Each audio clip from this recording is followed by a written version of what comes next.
Добар ден на сите, почитувани Штипјани, почитувани граѓани од источна наша Македонија, почитувани професори, општественици, почитувана судиќе, драги градоначалници, сегашни и поранешни, председатели и директори на институции, експерти, почитувани граѓани.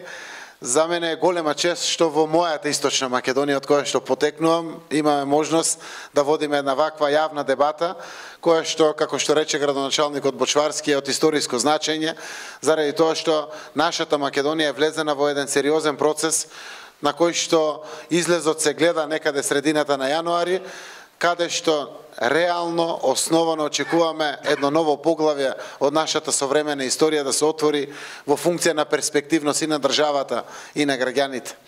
Од тука почна и причините зошто дојдовме денеска да имаме јавна дебата и зошто Македонија е влезена во еден ваков процес. Првата причина беше после 27 години независност на нашата земја. Очекувајќи дека ќе напредуваме како општество, дека економски ќе растеме и во стандардот, и во перспективите, после излегувањето од поранешна Југославија, Македонија не растеше соодветно и не се развиваше соодветно како останатите европски земји. Една од главните причини е секако заглавеноста на нашата земја во евроинтеграцијските процеси. Сите земји кои што станаа членки на НАТО и на Европската унија имаат сериозни перспективи. Намалена е невработеноста драстично, сега е веќе во единични цифри и во Бугарија, и во Албанија, и во Хрватска, и во Романија, и во многу други земји. Стандардот на граѓаните расте, не дека нема миграции од тие земји, но и дома имаат алтернатива за квалитетен живот и опција на младите луѓе. Заради тоа што владее правото, заради тоа што стана европски земји каде што буквално имаме нормални услови, нормални околности, кои што се доволно мотивирачки за нашите млади луѓе да останат овде, а тоа всушност се случува во многу други земји. Втората причина беше соодветниот партнер од другата страна, а тоа е грчкиот премиер и грчката влада, да покажат решителност, да влезат во суштина на решавање на овој проблем, и тоа и tekako многу помогна да се изнајде решение. Јас сум навистина среќен и благодарен што и грчката страна верува дека ова решение е добро и за Грција, но и отвара едно ново поглавје на Балканот, поглавје на 21. век, каде што се гради пријателство, и низ тоа пријателство се очекуваат огромни придобивки од секој карактер, од секаков вид на карактер на граѓаните на двете земји, но и севкупно на самиот Балкан. И третото прашање е причина која што беше надвисната, е отварањето на косовското прашање, и конечното се надеваме сите на Балканот негово решение, но секако нашата потреба и чувство е дека Македонија треба да си биде обезбедена под крилата на НАТО и да има отпочнато преговори со Европската унија. Така е побезбедно, така е посигурно, но и така е помотивирачки и за она што следува во периодот кој што го чекаме пред нас, а пред се тоа е траен мир, стабилност, сигурност, од која што секако зависат и економските перспективи на државата. Многу малку луѓе веруваат дека е возможно да се постигне договор.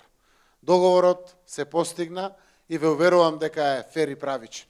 Доказ за тоа е критичкиот однос на опозицијата и во Македонија и во Грција. И гледате, двете страни се еднакво критички осврнати. Иако и нашата опозиција во Македонија за Европската унија и НАТО, сепак не може да смогне сили да превземе одговорност и да и помогне на државата во интеграцијскиот процес на Македонија во Европската унија и НАТО. Истото се случува и во Грција. Во моментот кога донесовме одлука, во Македонија поддршката за договорот преку вакво решение беше помала од 17%. Во Грција беше уште помала дори од 17%. Денеска народот наш покажа дека сака лидерство и дека му треба лидерство. Дека е подготвен да следи лидерство во државата кога знае дека нешто е важно за нашата земја. И во Грција истото се случува. Бројките се променуваат, но јас сум убеден дека и грчкиот парламент ќе ја заврши работата, доколку нашиот парламент ја заврши работата, односно обезбеди двотретинско мнозинство и ги направи уставните промени, со што и конечно ќе ги завршиме нашите обврски околу процедурите и протоколот на спроведувањето, односно на целосното реализирање на самиот акт на потпишување на договорот од Преспа или договорот со Грција. Од тука, за мене е важно Тоа што сакам прво да го споделам со сите, е дека добивме фер и праведно решение.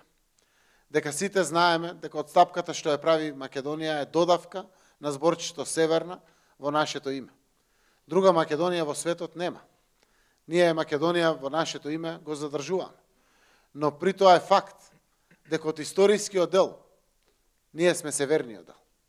Дека постои јужен дел, ние го знаеме како Егејска Македонија, постои источен дел, го знаеме како Пиринска Македонија и знаеме дури еден дел и во Мала Преспа во Албанија како северен дел од тој историски регион Македонија.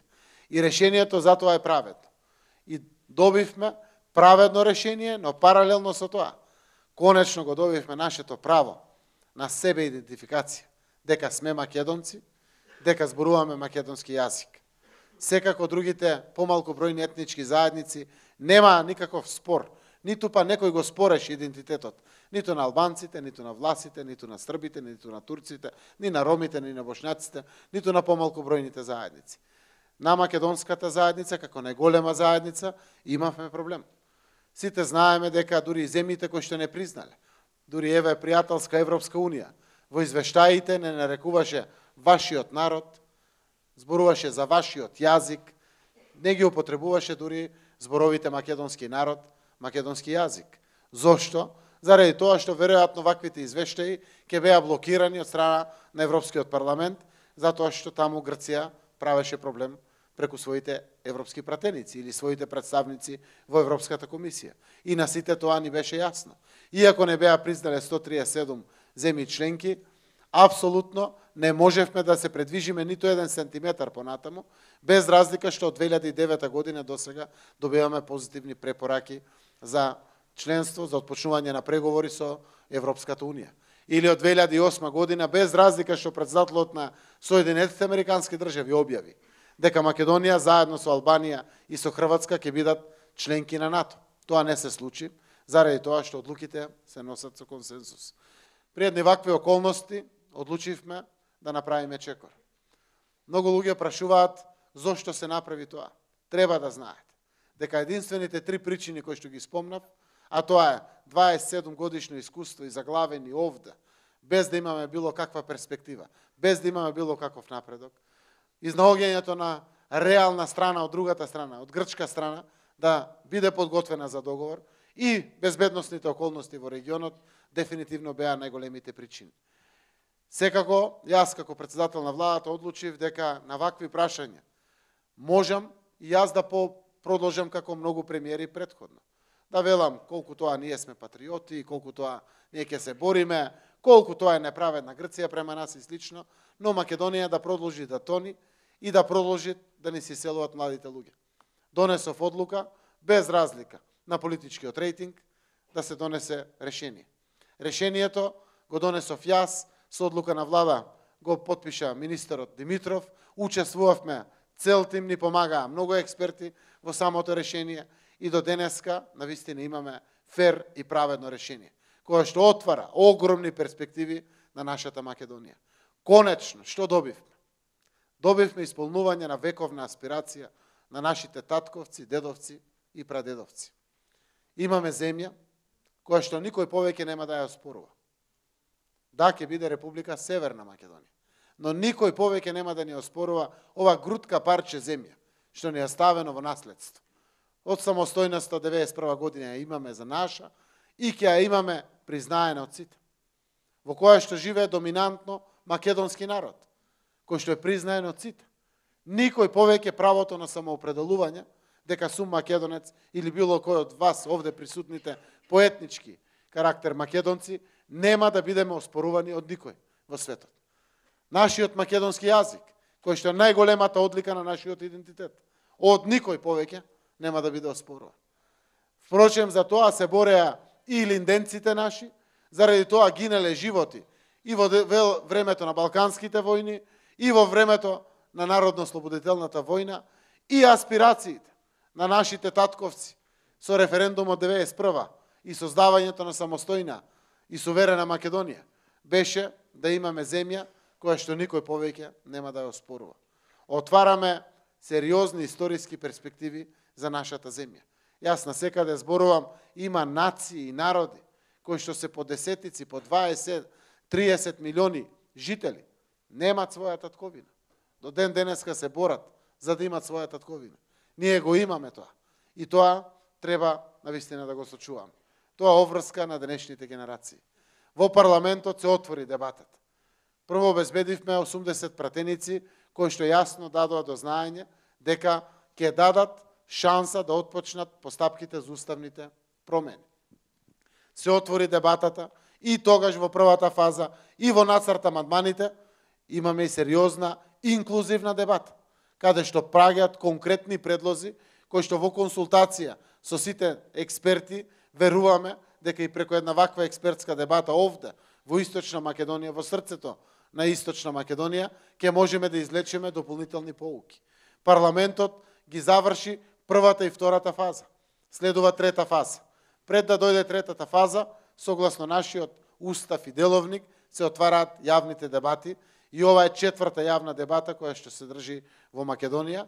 Преку уставните дебати очекуваме и експертски, граѓански осврт на тоа што се дебатира во самиот парламент, за да знаеме дали навистина сме на исправната, на вистинската страна и парламентот да собере сила до самиот крај на процесот, да го заврши успешно овој процес. Промените кои што се случуваат се во 4 членови на Уставот.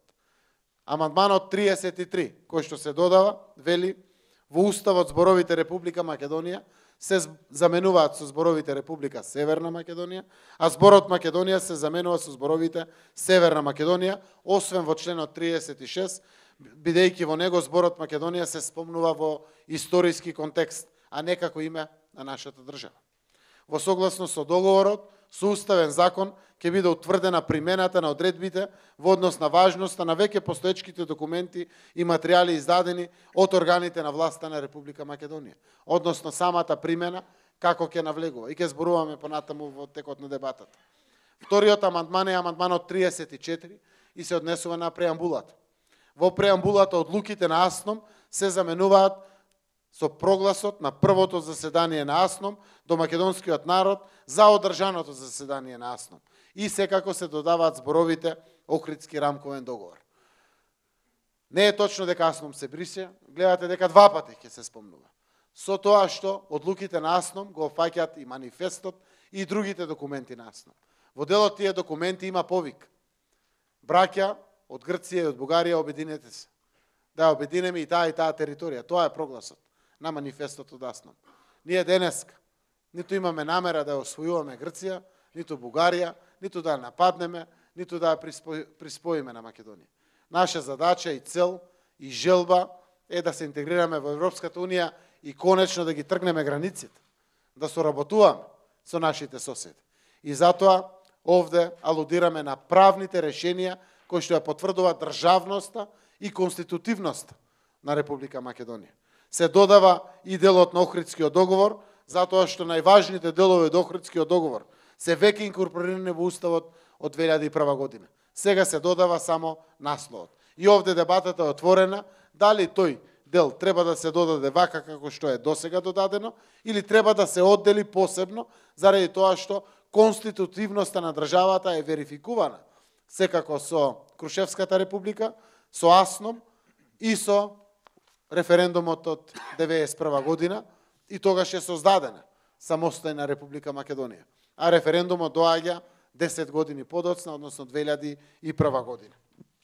Амандманот 35 во членот 30 додава реченицата: Републиката го почитува суверенитетот, територијалниот интегритет и политичката независност на соседните држави.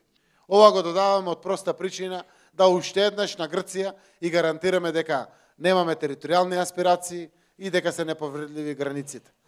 Има го веќе тоа во Уставот, но земена е обврска по договорот, уште со една реченица, тоа да го гарантираме, заради тоа што немаме намера да напаѓаме било кој од соседите, било кој од државите во светот. Секако ние сме миролюбив народ, пријателска земја и сакаме да градиме пријателство со сите соседи. И четвртиот амандман е амандманот 36. Со овој амандман ќе се преформулира сегашниот член 49 и во него ќе стои дека Република Македонија го штити, гарантира и негува историското и културно наследство на македонскиот народ. Со амандманот се гарантира заштита на правата и интересите на македонските државјани кои што живеат или престојуваат во странство и унапредување на нивните врски со татковината, без тоа да значи мешање во суверените права на други држави и во нивните внатрешни работи. Со новата формулација на членот 49 се даваат гаранции за заштита на македонскиот идентитет. Идентитетот на македонскиот народ, со тоа уште еднаш го потврдуваме како трајно заштитен. Внесувањето на дополнителната заштита на македонскиот идентитет не е на сметка на другите заедници, а во членот 48 на Уставот веќе има силни гаранции за идентитетот на помалку бројните заедници. Процесот на уставните измени треба да заврши секако со усвојувањето на овие амандмани. И јас овде ќе превршам во делот на мојот осврт, за да ги слушнеме почитуваните експерти кои што се денеска со нас, а после да отвориме дебатата.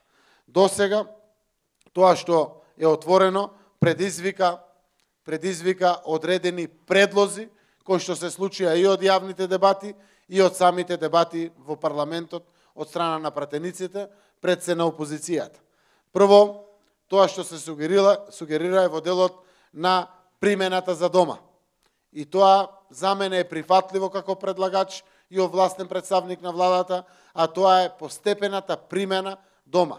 И затоа што е во согласно со договорот од Преспа, ќе значи врзовна алатка за нашето членство во Европската Унија. Односно, примената дома ќе се случува од отварање на секое поглавје, не подоцна од 5 години.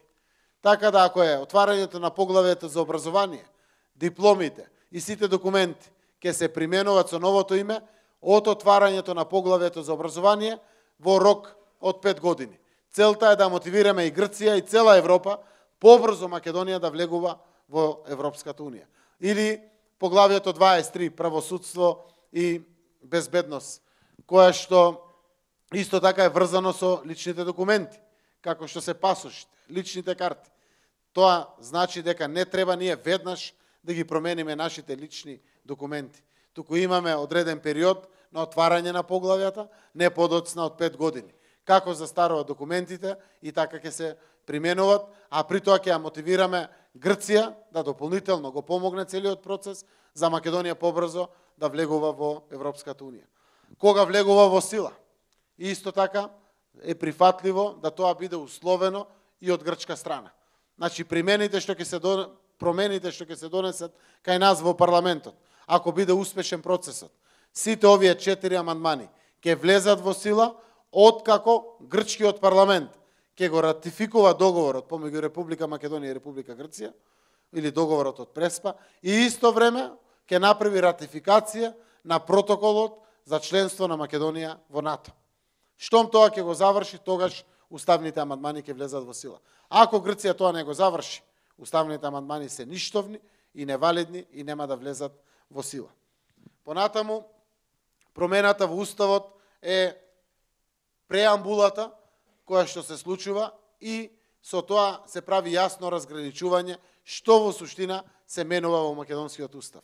Треба да знаат сите дека преамбулата е влезен дел на Уставот и кој што има историски свој осврт, па следува насловот на Уставот, па следува суштинскиот текст на Уставот, па доаѓа Уставниот закон, кој што е составен дел на самиот Устав. И исто така, во преамбулата падна одреден предлог од опозиционите лидери на албанските политички партии, на помалите, тоа Алијансата за албанците и БЕСА на председателот Билјал Касами. Тие имаат своји сугестии во делот на преамбулата. Таму во преамбулата вели во Република Македонија, македонците и другите граѓани кои живеат во нејзините граници, а се дел од албанскиот народ, турскиот народ, влашкиот народ, ромскиот народ, бошначкиот народ, српскиот народ и другите народи, се составен дел на Република Македонија, или слично како што е во преамбулата. Нивната забелешка беше тоа кои што живеат во нејзините граници да се тргне заради тоа што испаѓа дека се времено дојдени. Дека сега живеат и од утре веќе нема да живеат. И предлогот е во Република Македонија граѓаните, македонците и другите граѓани кои што се дел од албанскиот народ, турскиот народ и така натаму, да остане во преамбулата. За мене, тој осврт немам проблем, заради тоа што ова е заедничка наша земја, секој пат била мултиетничка Македонија и апсолутно немаме проблем. Иако е тешко за прифаќањето дека ова имплицира дека се однесува за времено, дека некои представници на помалку бројните заедници во Македонија, дека времено живеат во Македонија, јас немам проблем да се отклонат овие неколку зборови, со тоа што уште еднаш ќе потврдиме дека сме граѓанска земја и дека државата е на сите нејзини граѓани без разлика на нивната етничка припадност. Исто така, за правните решенија од прогласот на АСНОМ се дискутира многу честно, многу отворено, се со конечна цел да не предизвикаме иритација кај некои од другите соседи, како што е, например, Бугарија или слично. Самите правни решенија, кои што се вкупно 9 на број, кои што зборуваат и за мултиетничкиот карактер на државата, и за државотворниот карактер на државата, и слично, се тие кои што се алудира да бидат токму номинирани во делот на преамбулата од самиот устав.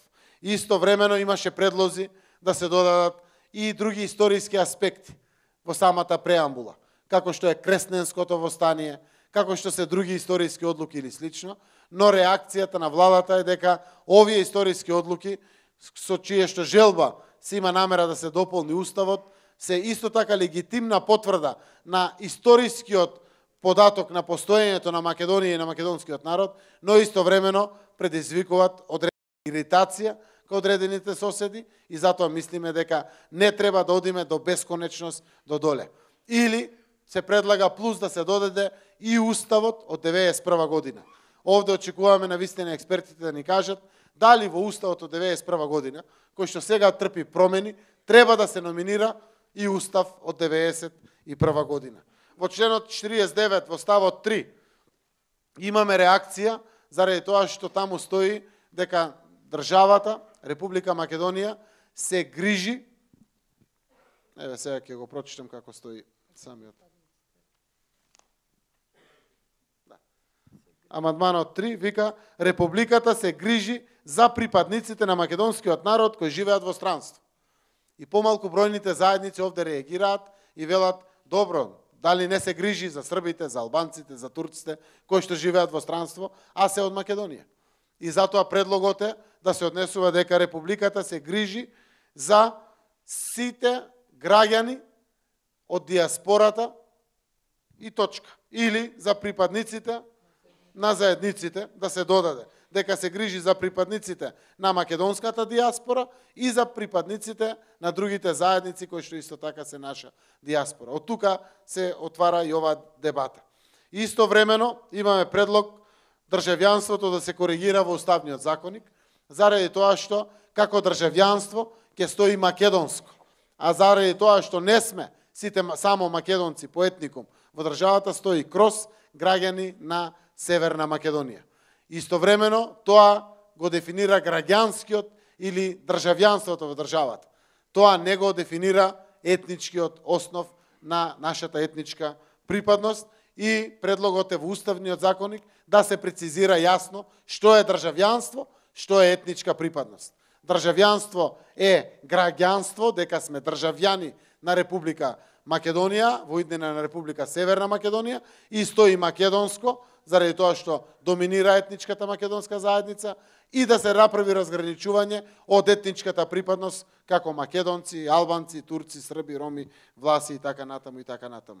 И во членот 49 ставот 1, каде што стои дека државата Република Македонија се грижи, го штити и го негува историското и културно богатство на македонскиот народ, се предлага дополнителен амандман, односно дополнително зборови на овој амандман, за да се зајакне идентитетот, а тоа е дека исто така се додава зборот и собствените особености на македонскиот народ. Но експертите досега реагираат дека културното и историското наследство се всушност собствените особености на македонскиот народ.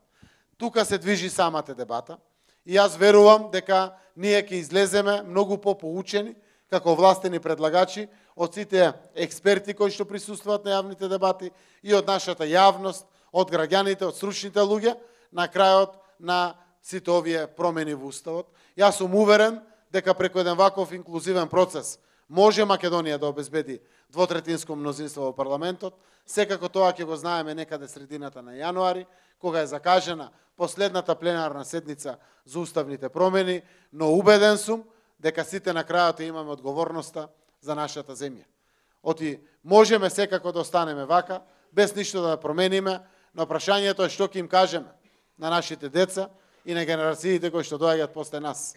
Дека сме можеле да направиме чекор, дека сме можеле да обезбедиме едината на Македонија, дека сме можеле да бидеме крајно и трајно признаена земја, која што дефинитивно има своји перспективи како нормална земја, како сите други европски земји, а не сме презеле ништо. Одговорноста е наша, секако на крајот одлуката ја носи парламентот, ја носат сите пратеници во парламентот, но јас верувам дека ќе изнедри сили Македонија да преку двотретинско мнозинство го заокружи овој процес, за да конечно се фокусираме на она што е најважно. А тоа е економски перспективи, економски стандард на граѓаните, подобрување на правниот систем, подобрување на безбедноста во државата, на образованието, на здравството, која што со помош на Европската унија и на пријателите веруваме дека ќе создадеме земја вредна за живење во неа, достоинствена и почитувана, која што ќе биде доволно примамлива